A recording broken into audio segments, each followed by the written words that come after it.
Hello मित्रों, આપણે એક વિડિયો સિરીઝ ચાલુ કરેલી છે કે હું જીપીસી ક્લાસ 1-2 માટે કઈ કઈ બુક રીડ કરું છું જે તમને ડીવાયએસઓ એસટીઆઈ બધા માટે ઉપયોગી બની શકે છે। આની પહેલાં આપણે એક બંધારણનો વિડિયો મૂક્યો છે કે કઈ બુક બંધારણની રીડ કરું છું। આજે આપણે ઇકોનોમીનું કહું તમને કે કઈ કઈ બુક અથવા કઈ કઈ ટેક્સ્ટ બુકમાંથી અથવા મારી નોટ્સ જે મેં બનાવેલી છે એ બધી તમને અહીંયા બતાવી એટલે તમને ખ્યાલ આવશે કે કઈ કઈ બુક અથવા કઈ રીતના તમારે ટોપિક રીડ કરવા।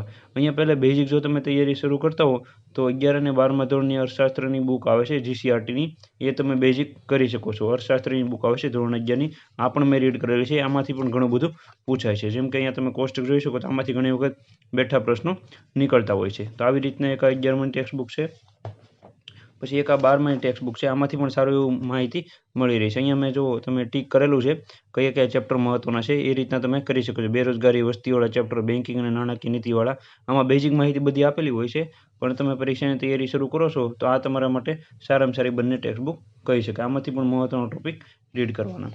પછી એક બેઝિક માટે એક આ બુક છે, પીડીએફ છે, અને આની એક આ ઝેરોક્સ મેં કાઢેલી હતી। આ બુકમાં તે સારી એવી બેઝિક માહિતી બધી ટોપિક વાઇઝ આપેલા છે કે કયા કયા શબ્દોનું શું મિનિંગ થતું હોય છે। એટલે આવી પણ એક તમારી પાસે આની પીડીએફ આપણે ટેલિગ્રામ ચેનલમાં મૂકેલી છે, ત્યાં જઈને તમે ડાઉનલોડ કરી શકો છો। આમાં બેઝિક માહિતી બધી કવર કરેલી છે। હવે આ બધું રીડ થઈ જાય પછી ઘણા વિદ્યાર્થી મિત્રોને છે નોટબુક, તો મેં અહીંયા નોટબુક મારી બનાવેલી છે, એ પણ હું તમને બતાવું કે કઈ રીતે તમારે નોટબુક બનાવવાની હોય। આખા સિલેબસની મેં નોટબુક બનાવેલી છે અને મહત્વનો ટોપિક હોય તેની પણ મેં બુક બનાવેલી છે, અને કઈ ઓથેન્ટિક બુક વાંચવાની એ પણ તમને જણાવી દઈશ। અહીંયા તમે જોઈ શકો છો મેં આખી બુક બનાવેલી છે, આમાં અલગ અલગ ટોપિક જે છે એ બધા અહીંયા કવર કરેલા છે। વસ્તીઓ, સમિતિઓ, પછી બેરોજગારીનો ટોપિક, પછી અલગ અલગ જે કાંઈ મેઇન મુદ્દાઓ હોય છે જે બધી અહીંયા તમે વિડીયો પોઝ કરીને વાંચી શકો છો। અંદર તમને બતાવો એટલે તમને ખ્યાલ આવે। આવી રીતના એક એક ટોપિક વાઇઝ મેં નોટ્સ બનાવેલી છે। વસ્તીની પણ સારી એવી બનાવેલી છે। અહીંયા પંચવટી યોજના વિશે મેં લખેલું છે કે કઈ પંચવટી યોજનામાં શું શું માહિતી હોય છે। આવી રીતના તમે નોટ બનાવશો તો તમને વધારે બેનિફિટ થશે। વસ્તી માટેની મેં બુક બનાવેલી છે, અહીંયા તમે એ પણ જોઈશું, ગુજરાત અને ભારતની બંને વસ્તી માટેની। આવી રીતના તમે પણ નોટ્સ બનાવી શકો છો, જેથી કરીને એક જ જગ્યાએ તમારો ટોપિક કવર થઈ જાય।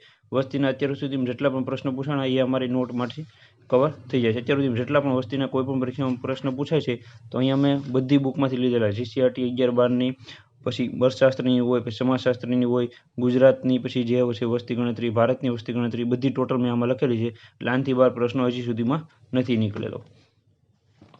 પછી એક આપણે જે તૈયારી કરતા હોય એમાં સિલેબસ વાઇઝ ટોપિક હોય છે આપણા અર્થશાસ્ત્રના, તો એ મુજબ મેં અહીંયા નોટ્સ બનાવેલી છે, એ પણ તમને વિડીયો પોસ્ટ કરીને તમે જોઈ શકો છો। પહેલાં બેઝિક માહિતી મેં કવર કરેલી છે, એની જીડીપીની કોને કહેવાય છે, પછી ઇન્ડેક્સ કોને કહેવાય છે, વૃદ્ધિ વિકાસ કોને કહેવાય છે, ગરીબી, બેરોજગારી, ફુગાવો, આવી રીતના જેટલા પણ ટોપિક છે એ બધાની મેં અહીંયા નોટ્સ બનાવેલી છે, એ પણ તમને થોડીક બતાવું। અહીંયા તમે જે રફ રીતના લખેલું છે મેં, પણ આવી રીતના તમે પણ લખી શકો છો। અહીંયા જો ગરીબી વિશે મેં બેઝિક માહિતી બધી લખેલી છે, શું શું કેવી રીતના એનું બધી હોય છે માહિતી એ બધી લખેલી છે।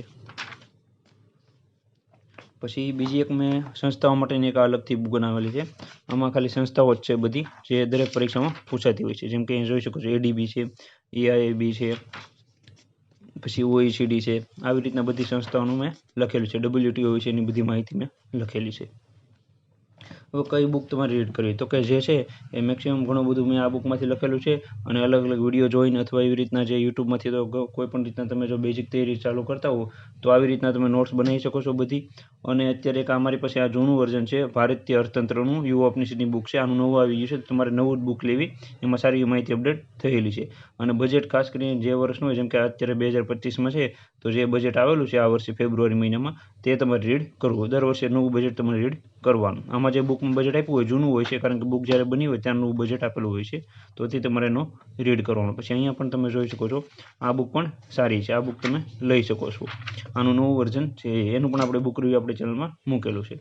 અને આવી રીતના એક આ ગુજરાતી માટેનું બુક લિસ્ટ હતું, અને સારામાં સારું છે આ બુક લિસ્ટ, કારણ કે આમાં મેં મેક્સિમમ બધી માહિતી તમને કવર કરી આપી છે। નોટ્સ કઈ રીતના બનાવેલી છે મેં, કઈ બુક તમારે રીડ કરવી, અને કઈ રીતના ધોરણ 11-12ની જીસીઆરટી છે એ તમે રીડ કરી શકો છો।